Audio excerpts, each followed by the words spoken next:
a, a lei e a graça. Um assunto aí muito discutido. Inclusive, quando discutido no meio leigo, este assunto totalmente bíblico termina como assunto pessoal, onde as pessoas começam a atacar um ao outro. Como por exemplo, já teve uma pessoa que eu conversei, nem gosto de dizer que foi um debate, porque foi uma conversa quase que à beira do ridículo, porque a pessoa me acusou de eu estar tentando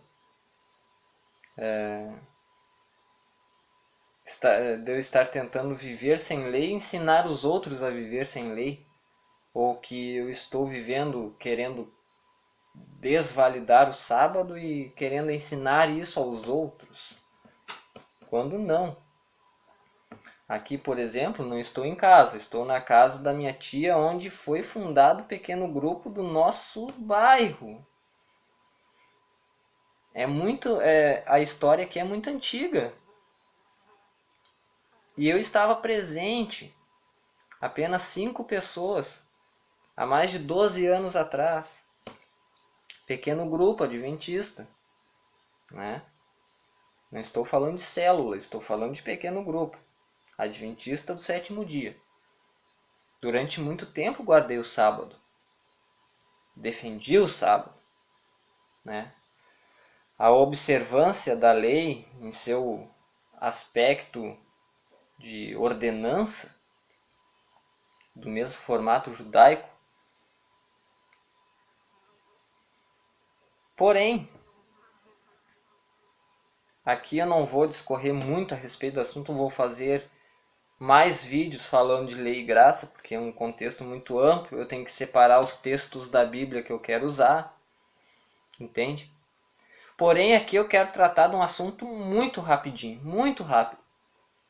Onde a pessoa que defende a lei acusa a pessoa que defende a graça de viver totalmente sem lei.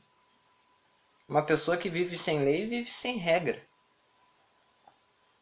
Diz então um cristão agora, né, que já não é preciso observar a lei no seu aspecto de ordenança, a pessoa pode matar, pode roubar, pode adulterar, fornicar, etc, etc, etc. Essa é uma afirmação muito ofensiva, porque o cristão é aquele que tem que refletir, tem que ser o reflexo do caráter de Cristo. Onde em sã consciência podemos imaginar um cristão matando? Estou falando de cristão, pessoal, não estou falando de crente. Cristão, genuíno cristão. Onde podemos em sã consciência achar que um cristão pode roubar, matar, etc e tal? E colocam no mesmo pé de igualdade ao sábado. Tá? Deus no Antigo Testamento inteiro, se você for ler, ele sempre foi enfático e nunca se custou de repetir inúmeras vezes, para que o povo guardasse os seus mandamentos, os seus preceitos, seus estatutos, seus juízos, sua lei, para que não profanassem os seus sábados. Ele era claro. Quando o povo quebrava o mandamento do sábado, ele vinha e falava abertamente: não profanem os meus sábados, para que vocês vivam, porque o sábado é uma aliança entre mim e o meu povo, para que saibais que eu sou o Senhor e quem os libertou da terra do Egito. A própria palavra diz que esta é uma aliança para que eles, em sua mente, se remetessem lá ao tempo em que eram escravos no Egito e que quem os libertou dessa escravidão foi o Senhor.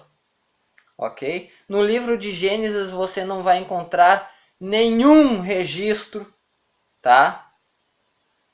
Da palavra Shabat. Porque muitas pessoas acham que o mesmo Shabat judaico é o 7º dia da criação. Isso não está correto. Não é. A palavra Shabat, ela não está presente no livro de Gênesis. E a gente não está falando apenas de um livro com alguns capítulos. A gente está falando de um hiato de tempo entre a criação e até o tempo de Moisés, em 2.000, 3.000 anos. Tá? Um hiato muito grande. Bom, aqui eu não quero falar de sábado, tá? Não quero falar do sábado. Eu quero falar a respeito de lei e graça. Mas nós sempre vamos desbarrar na questão do sábado. É uma questão que eu vou discorrer mais futuramente em mais vídeos, tá? Na sequência deste vídeo aqui. Mas a questão da lei e da graça, quem vive pela graça e acha e reconhece que a graça salvífica de Jesus Cristo é suficiente, ela não vive sem lei, pessoal. Não vive sem lei, tá? Você que coloca o sábado como uma lei que carrega atributos morais ou do caráter de Deus, eu pergunto. Em Mateus 12, se eu não me engano, versículo 4, diz que, palavras do próprio Jesus, rebatendo contra-argumentando contra os fariseus, ele fala que os sacerdotes, né, que na lei de Moisés os sacerdotes profanavam o sábado e ficavam sem culpa. Leia o texto e o contexto para você ver e para você ficar ciente do que está sendo discorrido aqui. De que os sacerdotes profanavam o sábado e ficavam sem culpa. Então cabe uma pergunta. Ele é um mandamento que carrega o caráter de Deus? Então você pode afirmar que se o sacerdote adorasse outros deuses diante do único Deus verdadeiro, eles continuariam sem culpa? Se eles prestassem culto a esculturas de imagem, de pau e pedra, eles continuariam sem culpa? Se eles matassem, eles continuariam sem culpa? Se eles roubassem, se eles fornicassem, se eles adulterassem? Obviamente que não ficariam sem culpa, né? Ok. Bom, o que quero dizer, simplesmente aqui, ó, só nesta... Para discorrer rapidinho aqui, vou fazer muitos outros vídeos a respeito de lei e graça.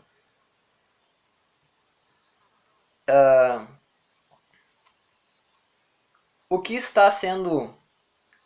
O que as pessoas que defendem que a graça é o suficiente e que a lei não precisa mais ser observada no seu aspecto de ordenança, como era no tempo do povo judeu, que não precisa ser guardado da mesma forma que o povo judeu, não está dizendo que é errado você querer guardar o sábado, por exemplo. Não é errado.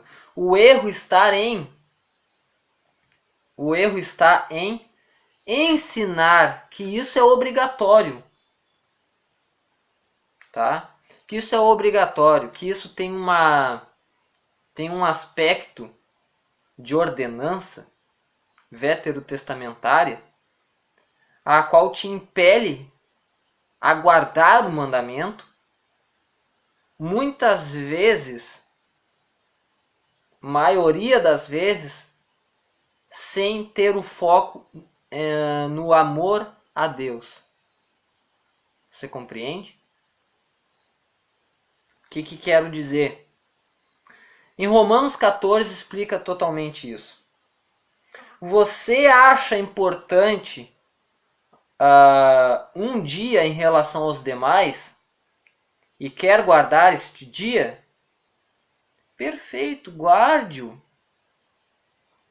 Mas faça isso para Deus, por amor a Deus, para a honra e para a glória do nome de Deus. Não porque uma instituição religiosa, não porque algum pastor ou alguém afirma para você que este é um mandamento e tem que ser guardado. Ok? Para te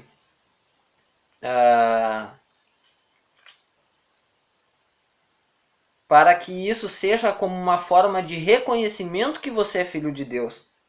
Não. Quando hoje o que nos aponta como filhos de Deus é a fé em Jesus Cristo. É a fé em Jesus Cristo. O que nos leva a Deus é Jesus Cristo. O que nos permite hoje em dia adorar a Deus em espírito e em verdade é Jesus Cristo. Não é a marca do sábado quem te faz reconhecer que você é filho de Deus, que você é um selado de Deus. Não, é o Espírito Santo, é a fé em Jesus Cristo. Mas você vê uma diferença entre dias e dias? Você vê um dia em relação aos outros mais importante? Ok, guarde. Isso você está fazendo para a glória de Deus. Mas, se você não vê importância em dia algum e julga todos os dias iguais, e vê a importância apenas no sacrifício e na pessoa de Jesus Cristo, ótimo, você está glorificando o nome de Deus igual, pois você procura se dedicar a Deus todos os dias de forma igual. Você consegue compreender? Porque no capítulo de Romanos, de número 14, diz: aceitem entre vocês quem é fraco na fé, sem criticar as opiniões desta pessoa. O que a gente tem que entender: eu não guardo sábado, você guarda o sábado? Ok. Ambos estão fazendo para a glória de Deus. Você não me julgue e eu não te julgo por guardar ou por não guardar. Por exemplo, algumas pessoas creem que podem comer de tudo, mas quem é fraco na fé come somente verduras e legumes. Ele chama de fraco quem faz uma distinção de alimentos. Quem come de tudo não deve desprezar quem não faz isso. A quem só come verduras e legumes não deve condenar quem come de tudo, pois Deus o aceitou. Quem é você para julgar o escravo de alguém? Se ele vai vencer ou fracassar, isso é da conta do dono dele. E ele vai vencer porque o Senhor pode fazê-lo vencer. Algumas pessoas pensam que certos dias são mais importantes do que outros, enquanto que outras pessoas pensam que todos os dias são iguais. Cada um deve estar bem firme nas suas opiniões. Quem dá mais valor a certo dia faz isso para honrar o Senhor. E também come de tudo. E também quem come de tudo faz isso para honrar o Senhor, pois agradece a Deus o alimento. Aqui é muito claro, pessoal, que é o seguinte: não existe mais a ordenança veterotestamentária presente nos dias de hoje, ou nos dias da dispensação da igreja, a qual te ordena que guarde os mandamentos. Não, não. Os mandamentos de cunho moral, você vai ter eles registrados na tábua do seu coração, porque é os mandamentos do Espírito. Veja que Paulo faz uma distinção muito clara da lei do Espírito para a lei que foram escritas em letras de pedra. Apenas se você não quer aceitar esta distinção que o próprio apóstolo Paulo faz, então o problema é seu, tá? Mas aqui está muito claro, não existe ordenança, mas não julgue quem quer guardar alguma coisa ou se abster de alguma coisa, pois isso o faz para a glória e para a honra de Deus. Assim, da mesma forma que a pessoa que não faz, também está honrando a Deus, sabendo que a suficiência da salvação e da suficiência da transformação no Espírito está presente na pessoa de Jesus Cristo, na fé, no nome de Jesus. Você compreende isso? Você consegue compreender isso? Bom, vou discorrer a respeito de lei e graça, de lei e graça em outros vídeos. Peço que você acompanhe. Se não é inscrito no canal, ou se não faz parte do grupo no Facebook Evangelho Eterno, inscreva-se no canal e participe do grupo. Deus abençoe a todos. Até o próximo vídeo. Este tema vai ser pautado em vários vídeos, ok? Deus abençoe a todos. Toda a honra e toda a glória sejam dadas ao nosso Deus Todo-Poderoso. Em nome de Jesus Cristo. Amém.